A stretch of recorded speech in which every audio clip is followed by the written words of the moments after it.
Hi, this is Brian with ActiveMelody.com. For this week's guitar lesson, we're going to be doing a standalone composition, standalone blues composition, although it has one foot on the path of jazz. So it's somewhere between blues and jazz. The chord arrangement is a little more jazzy, I guess. But we're doing the call and response style where I play a chord and then you'll play a lead part that corresponds to that chord. And it allows you to create these standalone compositions like this, which are so fun to play, but it's also a really good way to learn because it enforces the chords and this, the scales around those chords and all of that. Now this is kind of in the Lonnie Johnson style of playing. He was a great blues guitar player, great vocalist. So if you're not familiar with Lonnie Johnson, you might want to check him out. You can do a YouTube search for him, but if you like this style, you definitely like Lonnie Johnson and his work. So this standalone composition is something you can do on an acoustic or electric guitar, and I've got the lesson split into two parts. So in this video, we'll take a look at the first half. If you'd like to watch the second video and download the tablature for this lesson, you can get those by going to ActiveMelody.com, go to the weekly lessons page, and do a search for EP289. Alright, so we're just past Christmas. It's still 2018. I hope everyone had an awesome holiday break so far. I thought about taking off this week and just doing a little decompressing, but then I thought about all those people that got new guitars for Christmas, and I don't want to be a lightweight. I have to continue with my blue-collar attitude of creating lessons, and so I try not to ever take a break. And actually, this lesson just sort of came out of nowhere. I was sitting around yesterday with this guitar on the couch, just strumming along, no amp, and I came up with this lesson. It's very simple, fairly simple rather, but I think it works really well. It sounds really cool on its own, and I think there's a lot that you can get out of it just by playing around these chord shapes. So we're going to be playing this song in the key of D, and it starts off with a single chord. Now this is that call and response style that I'm so fond of. You hear me talk about this a lot, and that's because it allows you to play a solo composition by yourself, but you don't have to be Chet Atkins or Merle Travis playing that way, the fingerstyle way. You can play with a pick, you can play a chord and then follow that chord with a lead, and so it allows you to go back and forth between both parts, and it's a great way to learn. So let's start off with that chord. So we're going to bar here on the 10th fret, all 6 strings, and then we're going to put our ring finger on the 12th fret, 5th string. Middle finger is on the 11th fret, 3rd string. That's a D7 chord. And the 7th chord gives it more of a bluesy sound as opposed to a D major chord. You get that 7. That's the note that gives it, that colors, that makes it sound a little more bluesy. So we start with that chord, and then we follow that up with a lead lick that goes. Now let me show you how to play this first, and then I'll show you how to kind of think about it. So the way that I'm playing it is with my middle finger coming up here to the 11th fret, 3rd string, and I'm sliding into that note. It gives it a little extra character to slide into it. And then we play the 10th fret, 2nd string, and then the 12th fret, 2nd string. So it makes a triangle. You can visualize a little triangle there. Now we go back to that note we started with, 11th fret, 3rd string, and then we come down to the 12th fret, 4th string. So all together, we've got. Now that's pretty easy, but what I want you to do, your takeaway from this, is not just to memorize it, but connect it back to this D7 chord shape. It's a simple lick, but you can do a lot with that lick when you improvise. And so if you think about what we're doing, we're actually tracing the notes out of that chord, sort of. You can see those 2 notes are in the chord, and that note's in the chord. So if I play that D chord, D major chord, you can see those notes are in the chord. The only note that isn't is this one, that 12th fret, 3rd or 2nd string.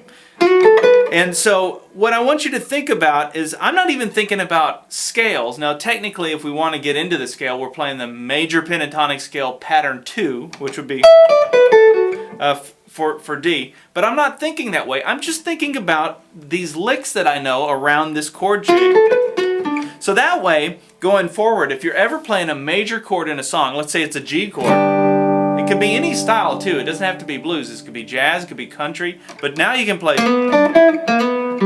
You can work that in now. See how that connects back to your G chord shape? So you might want to pause the video at this point and just practice playing that over some different chord shapes. What would it look like over a B chord or a C chord and so forth. Okay, so back to the beginning.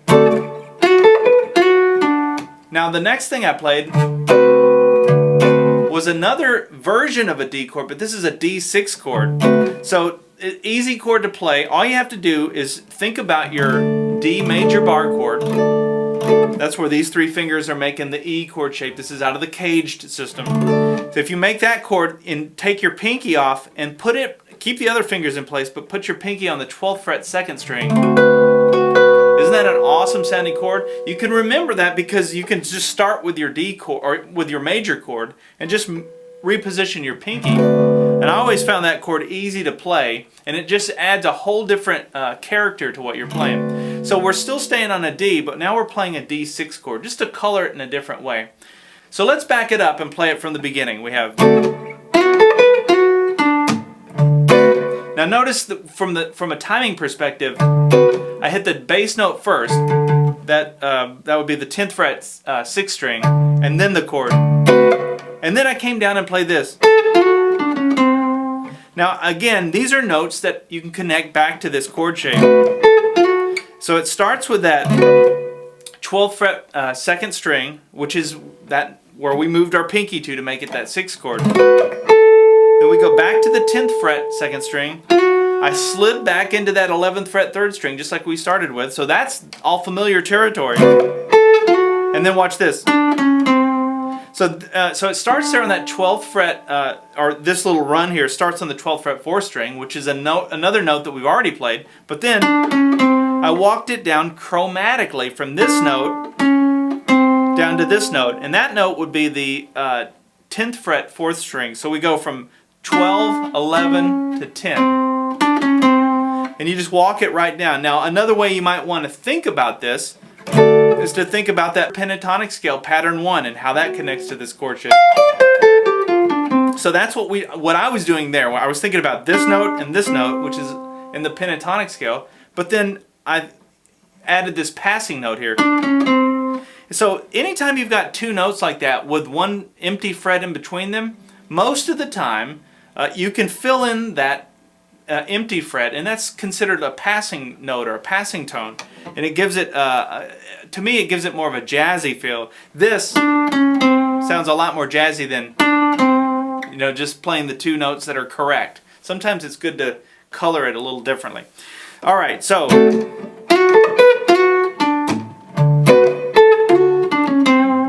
I love that. It's already sounding cool. Now we go to the 4 chord with a lick. Now the 4 chord is a G. So remember, we're playing this in the key of D. So our 1 chord is the D, our 4 chord is a G. Now since I'm already up here, high on the neck, I didn't want to come down here and play a G down here. I could have played licks down there, but I wanted to save that for the second time through so we have some variety. This is why that cage stuff is so important. And you can check out the lesson. I've done 2 lessons on that where I go over the major chords in one and the minor chords in another. Just go to the Active Melody website and search C-A-G-E-D in the search box and you'll see those 2 lessons.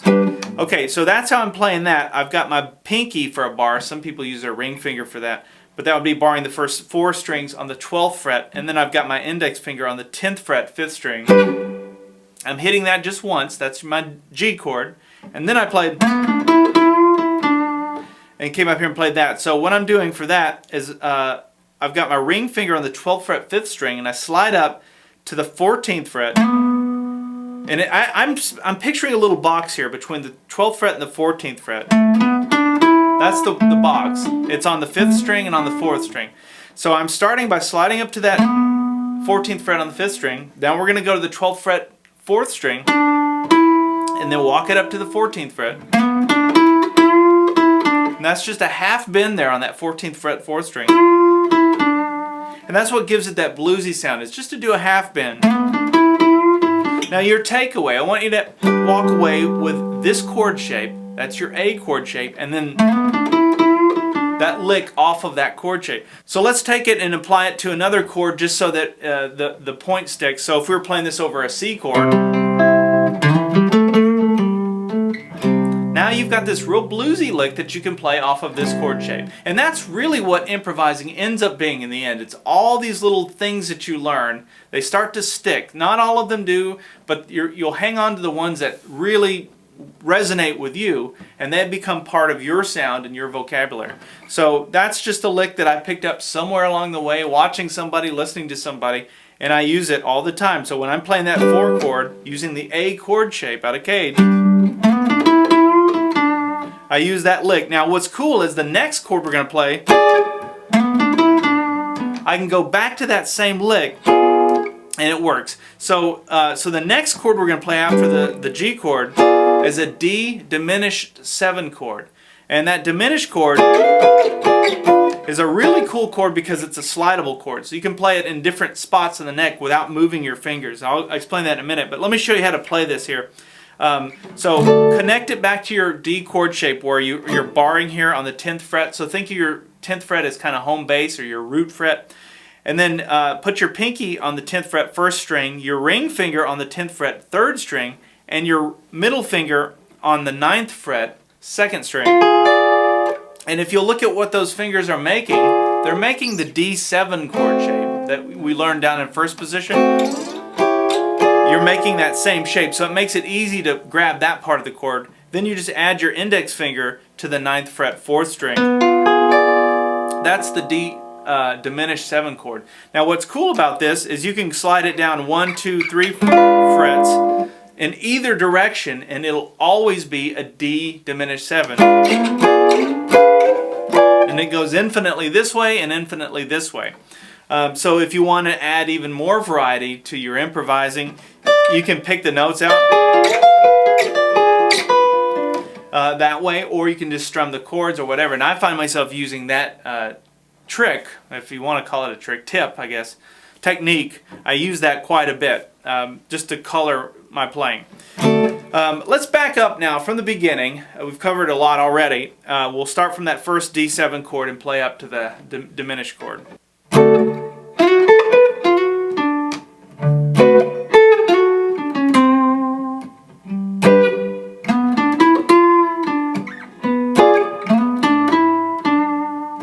Now when I played that, after that D diminished 7 chord, I came back to that same little box there between the 12th fret and the 14th fret on strings 5 and 4.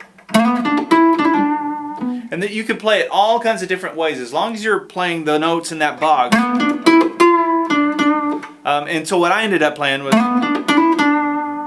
it's just a slide from the 12th to the 14th fret, back to the 12th fret 4th string, and then a hammer-on between the 12th fret and the 14th fret.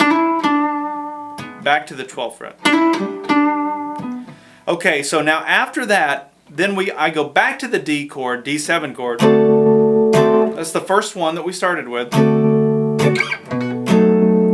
And then I play a B7 chord. Let me show you these chords. There's a series of chords here, and then I'm going to show you the way that I think about creating this chord arrangement. And you hear it in a lot of songs.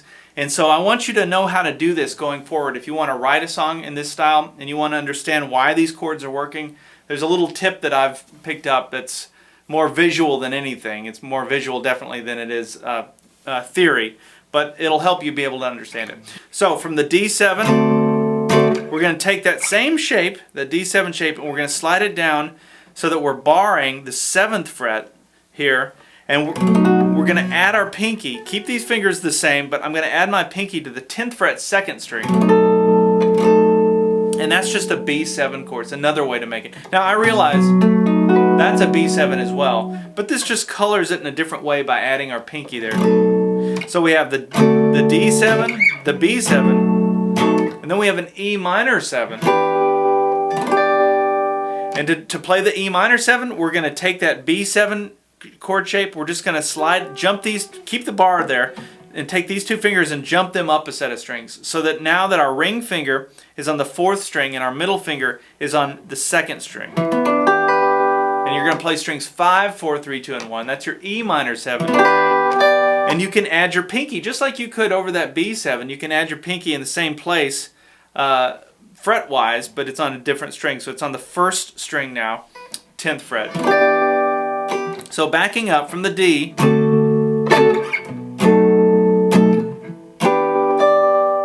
isn't that nice? You play the E minor 7, and then I do an upstroke and add that note there. And then I come down and play an A6 chord. So this is the same chord shape as that D6 that we started with, or that was in the second chord that we learned. Same chord shape, but we're going to play it here. That's where we take our pinky and we add it to the, in this case it would be the 7th fret 2nd string. Alright, let's take it from the beginning now and play up to that point. So we have...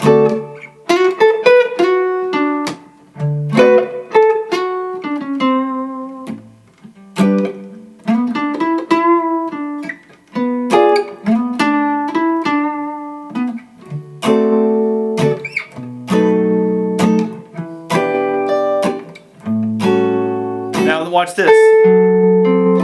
So after we play that A6 chord, I'm going to let my pinky be the guide here. So I'm going to let my pinky come up to the 10th fret 2nd string, and I'm going to play that note first and then let my other fingers fall into place. Now the chord that I'm making is a D9 chord with an F sharp in the bass.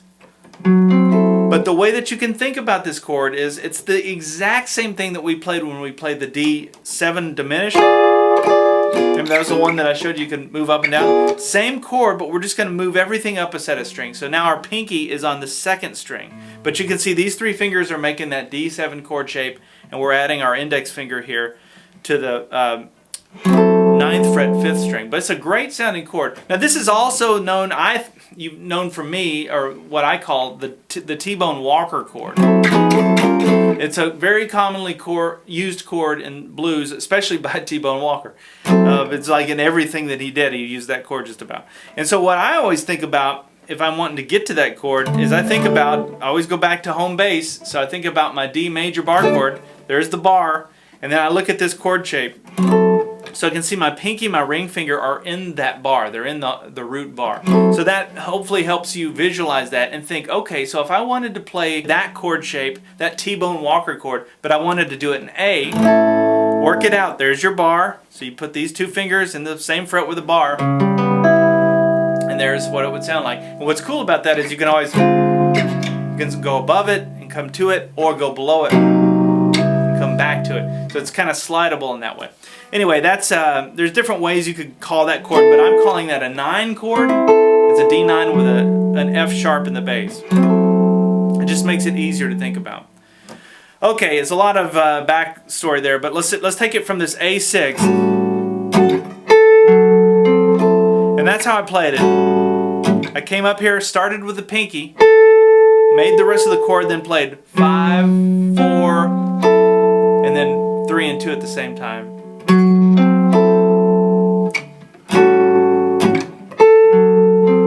And then we go back to the B7 chord, back to the E minor 7 chord, those are all repeats. And then we come back to the A. Now the first time I played that A6, we're going to play an A6 again, but we're going to walk it down to an A9 like this. And I got that from Chuck Berry. I think Wee Wee Hours maybe was the song. But I saw him doing that on that Hail Hail Rock and Roll. It was one of his songs, like a slow blues song. But I use that all the time. It's just a really cool little blues thing you can do. And so what I'm doing to play this is I'm playing the open 5th string. These 3 fingers are again making that D7 chord shape. This is a common shape that's used all throughout your guitar playing. But I'm playing this now with my pinky on the 7th fret 2nd string. The other fingers fall into place like that. And then I've got my index finger going down on the 5th fret 1st string. That's the A6 chord, that one we just learned. Look, if I were to use the bar, it's the same chord basically. But I'm gonna hit the open 5th string, play that chord, and the reason I'm fingering it this way is so I can slide it down 2 frets, which makes that an A9. Kind of cool. You can take that 6 chord, slide it down 2 frets, and then you have an A9. And that applies to anywhere on the neck. If you ever want to use that sound again, you can do that now when you're playing a slow blues, playing rhythm. You want something that sounds interesting from time to time, a little rhythm fill lick. Use that. It's very, very easy to find. And again, tie it back to what you already know. Tie it back to your A major bar chord. Now you can find that 6 chord right off of that. Makes it easy. Alright, so let's back up and play it from the beginning up to that point.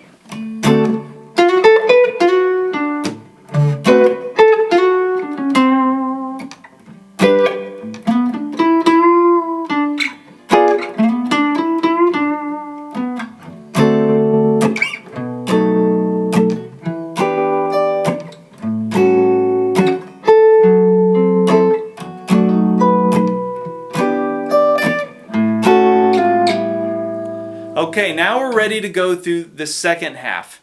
And I'll start the second half, we'll just get into it a little bit, and then I'll save the rest for the part 2 video. And the way that I started that was by playing the open D string, and then I bar the first 3 strings here on the 5th fret, but I put my pinky down on the 7th fret 1st string so that I can play these notes. Now let me play them and then I'll explain what this chord is that we're playing around. So all I'm doing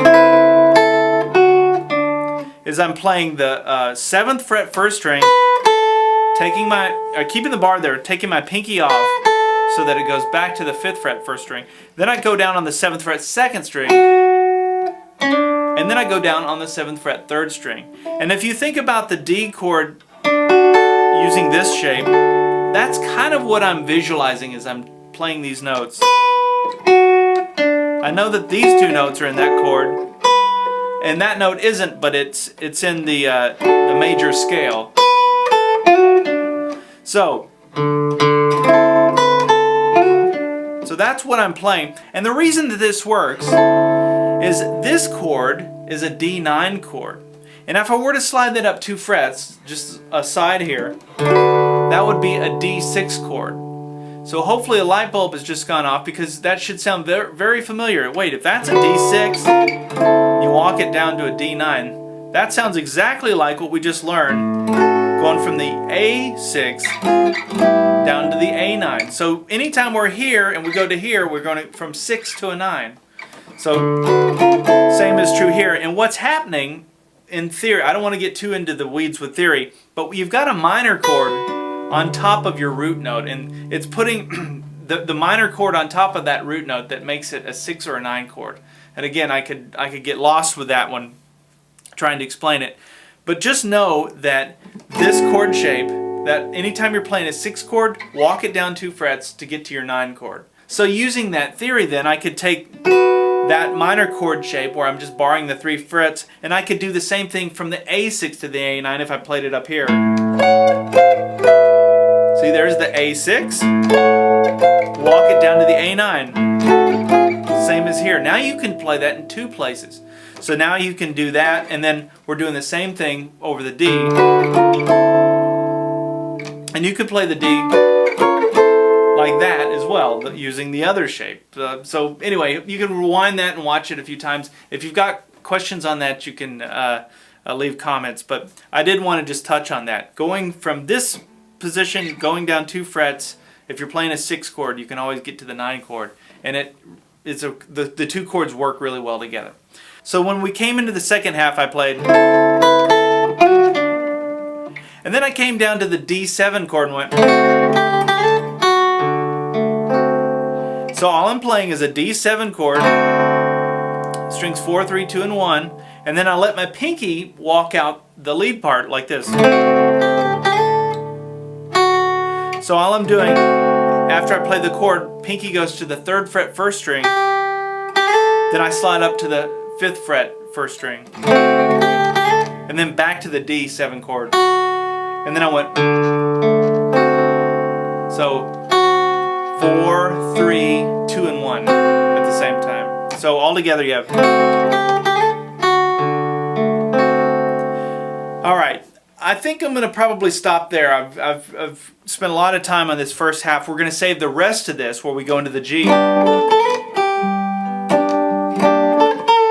and all of that for the next video. If you're not a premium member yet, you got to look into it. It's incredibly affordable. So check it out if you haven't done so. Let me back up and play through this one more time from the beginning, and then I'll see you in part 2 where we'll go over the rest of this.